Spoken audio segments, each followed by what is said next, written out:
खुलुमबाय बयखौबो बे समाव आङो मोननैसो सुंद' आपडेट लानानै फैलायबाय। रायजोफोर आसामनि गिबि मन्त्रि डक्टर हेमन्त बिश्व शर्मा सारखौ सासे आइजोआ मादारसोद बुंदों। आंनि बुंनायाव गोरोन्थिफोर जादोंब्ला नोंथांमोना आंखौ निमाहा होबानो जाबाय।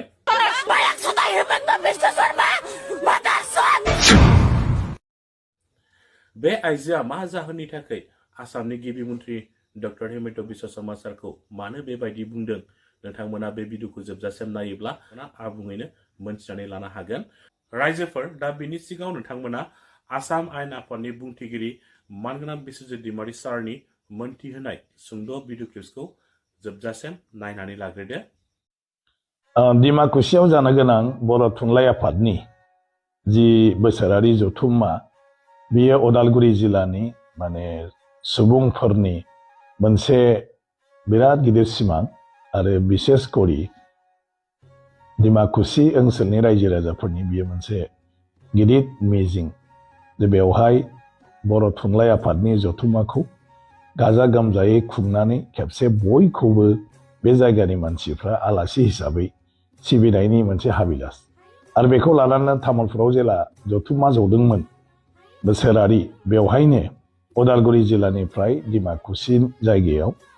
बे जथुम्माखौ खुंनो बेवहायनो प्रप'जालखौ होदोंमोन आरो बे प्रप'जाला बेवहाय गनायथि मोननानै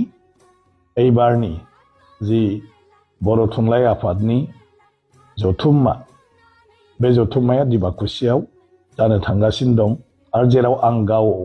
गावनो बानजाय आफादनि आफादगिरि आरो जोंहा दङ बेवहाय मावफुं आफादगिरि महरै जायगानिनो इएम मुसे दावबायसा बर' आरो जायगानि गासै सानसुमै बिथांमोनखौ लानानै आरो गासै बर' आफादफोरखौ लानानै बे बानजाय आफादखौ दानाय जादों। बेनि थाखाय लाहार फाहार जागासिनो दङ। जों बयबो मिजिंथिदों जे डिमाकुसियाव जानो गोनां बे जथुम्मायाव बर' थुनलाइ आफादा बर' हारिनि राव थुनलाइनि अनगाबो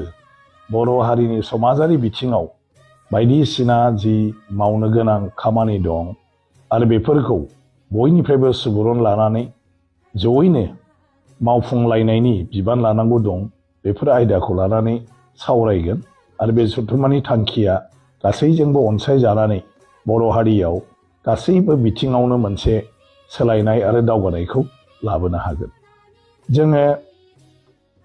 बर' थुनलाइ आफादनि बे जथुम्मानि बानजाय आफाद हिसाबै जों माखासे बाथ्राखौ जों बेवहाय खावलायदों बर' थुनलाइ आफादखौ जे बेनो जाहैबाय मोनसेया जों बर' राव थुनलाइखौ खालि बर'नि गेजेरावल' जों सावरायलायबाय थायो, नाथाय गोबां बर' गोरों सुबुंफोर दं जायफ्रा बर' हारिनि नङा। बिथांमोना जोबोद गोरों गोरा आरो खायफाया बर' साबजेक्ट फरायदों, बर' बिजों फरायदों। जेरै दा इस्माइल हुसेन बिथाङा बड'लेण्ड इउनिभारसिटि दिनै जि जादों बेनि केम्पास समनिफ्रायनो बिथाङा बर' रावनि हेडमोन आरो बर' बिफाननि हेडमोन। दा बिथाङा गुवाहाटी इउनिभारसिटियाव बर' रावनि एसिस्टेन्ट प्रफेसार जानानै दं, जाय बर' रावखौ जोंनि बर' फरायसाफोरखौ बा बर' रावनि बे साबजेक्टनि फरायसाफोरखौ इउनिभारसिटियाव फोरोंगासिनो दं। बेबायदिनो गोबां प्रफेसार, गोबां प्रिन्सिपाल आरो गुबुन गुबुन बिथिङाव बर' रावखौ मोजाङै रोंनानै जायफ्रा बर' रायलायो, बर' थुनलाइखौ बिसोरो स्टाडि खालामो, बेबायदि सुबुंफोर दं। ओंखायनो बिथांमोननिफ्रायबो जोंनि बर' थुनलाइनि सायाव बिथांमोननि नोजोर आरो मोनदांथिया मा, बिसोरो बर' राव थुनलाइखौ दिनै बेसेबां गोजौ थाखोनि होननानै सानो, आरो मोनसेया जाहैबाय बर' राव थुनलाइखौ जुदि आरोबाव फेहेरबावनांगौबा, फोजौबावनांगौबा, फोसावनांगौबा बर' थुनलाइ आफादा बा बर'फ्रा मा मा राहा बा हाबाफारि लायोब्ला मोजां जायो, बेफोर बाथ्राखौ बिथांमोनहा गावनि मोनदांथिजों जोंनो खिन्थानो हागोन। बे हिसाबै बेबायदि माखासे बर' नङै, बर' गोरों सुबुंफोरखौ लानानै मोनसे सेसन खालामनो खावलायनाय जादों आरो बेबायदि बर' थुनलाइ आफादा बे जथुम्माव बेबायदि मोनसे सेसन लादों 10 अक्ट' खालि 10 जानुवारि खालि बियो जागोन। बेनि उनाव मोनसे आरो खावलायबावनाय जादों जे दिनै बर' रावखौ बा बर' थुनलाइखौ बांसिनै जायफ्रा नायबिजिरो स्टाडि खालामो बिसोर जाहैबाय जोंनि बर' रावाव इउनिभारसिटियाव PhD खालामनायफोर आरो जायफ्रा PhD खालामगासिनो दङ संबिजिर संगासिनो दङ आरो जायफ्रा दा माने अलरेडि PhD कमप्लिट खालामबाय आरो जायफ्रा माने डिग्री मोनबाय आरोखि PhD नि बे सुबुंफ्रा बा बे मानसिफ्रा दिनै बर' रावनि सायाव गावसिनि PhD खालामनायनि बेलायाव बर' राव थुनलाइखौ जेसेबां दं जोंनि गुदिनिफ्राय लानानै दासिमाव बेखौ बिसोरो माने गासिबो बिजिरबाय आरो बिजिरनाय हिसाबै बिसोर दा बर' राव थुनलाइनि सायाव गोबां मोनसे माने मा होनो मोनदांथि दंसै आरो बिसोर जिहेतु गोरों सुबुंफोर मालायनि रावफोरखौबो इंलिसानो जा एसामिसानो जा बेंगलियानो जा बा गुबुन गुबुन जि रावफोर दं बे रावफोरनि जिथु स्टेन्डार्ड आरो बिसोरनि माने जिथु रावनि आयदा डिपार्टमेन्ट इउनिभारसिटियाव जेफोर PhD साबजेक्टआव बिसोरनि जि बिजाबफोर दङ आरो लिटारेचारफोर दं थुनलाइफोर दं बेफोरखौ बिसोरो रुजुनानै मोनथिनो मोनबाय बे हिसाबै बिथांमोना सावरायलायनानै जोंनि बर' राव थुनलाइखौ आरो बबे बबे बिथिङाव जोङो जौगाहोबावनांगौ आरो बिनि थाखाय बर' थुनलाइ आफादजों लोगोसे जों गासै बर'नि माने सांग्रां सुबुंफ्रा आरो बर'नि दैदेनगिरिफ्रा बा बर'नि आफादफ्रा माबायदि माने हाबाफारि लालांनांगौ राहा लालांनांगौ बिनि सायाव बिथांमोना मोनसे सुबुरुन होनो हागोन आरो बे सुबुरुनखौ लानानै जुदि जोंनि बर' थुनलाइ आफाद आरो गासै बर'आ हाबा मावलाङोब्ला जोङो राव थुनलाइनि बेलायाव जोंनि जि स्टेन्डार्ड रावनि बे स्टेन्डार्डखौ जोङो गुबुन रावफोर बायदि जोङो लांनो हागोन ओंखायनो बेफोरखौ जों जुदिअ बर' थुनलाइनि बाथ्रा बर' रावनि बाथ्रा सावरायबाय थायोब्लाबो प्रेक्टिकेलाव जोंहा बेबायदि नलेज गैया जों बर' थुनलाइ आफादनि बिबानगिरि फरायसा आफादनि बिबानगिरि गुबुन गुबुन आफादनि बिबानगिरि हिसाबै बर' हारिनि मोनसे बिबानाव थानाय हिसाबै दायित्वआव थानाय हिसाबै जोङो राव थुनलाइनि खोथा गोबां रायलायो मारैबा जों अराय गोजोर खालामनायल' नङा जोंनि राव थुनलाइखौ जौगाखांहोनो हायो बिनि मानदन्दखौ जोङो जौगाखांहोनो हायो बेफोर बाथ्राखौ जों सावरायो नाथाय जोङो बिनि माखासे बाथ्राफोरखौ गुबैयै बेवहाय मा दाबो आद्रा जानानै दं आरो मा दाबो जोंहा मावबावनांगौ दं बेफोर बाथ्राफोरखौ जोङो मोनथिस'वा नाथाय जायफ्रा PhD खालामनायनि मुङै दिनै बर' थुनलाइखौ बिजिरफ्लेगासिनो दङ फरायफ्लेगासिनो दङ बिसोर गासिबो बाथ्राफोरखौ दिनै मोनदांनो हायो जे बर' थुनलाइयाव जोंहा मा आंखाल दं आरो बे आंखालफोरखौ सुफुंनांगौबा जोङो माबायदि लामा लानांगोन ओंखायनो बे जथुमा जोबोद गोनां बेखौ बर' थुनलाइ आफादा बे जथुमाव 10 जानुवारि खालिनो बेखौबो मोनसे हाबाफारि लादों जे गासै PhD खालामनाय बर' रावाव आरो PhD दा फरायबाय थानाय बे गासैखौबो लानानै मोनसे जथुम आरो बे जथुमाव बिथांमोननि जिथु मोनदांथि आरो बे मोनदांथिखौ लानानै बिथांमोना सावरायनानै माबाफोर साजेसन होनो हायो नामा बोसोन बा सुबुरुन होनो हायो नामा प्रप'जाल होनो हायो नामा बे बाथ्राखौ लानानै बे हाबाफारिखौ लानाय जादों बिनि अनगाबो जोङो खावलायदोंमोन जे जोङो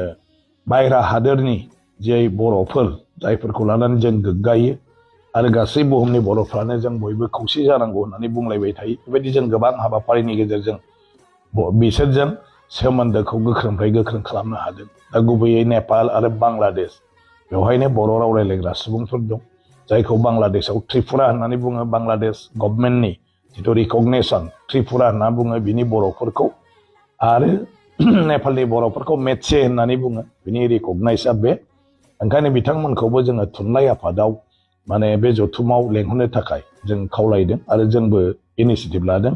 बे हिसाबै बांलादेशआ अलरेडि भिसाया जागासिनो दं जायफ्रा एप्लाइ खालामदों 35 सा बिथांमोना फैनो थियारि जानानै दं बे जथुम्मायाव आरो नेपालनिफ्रायबो बिदिनो 30सो सुबुङा फैनो थाखाय गासै लाहार फाहार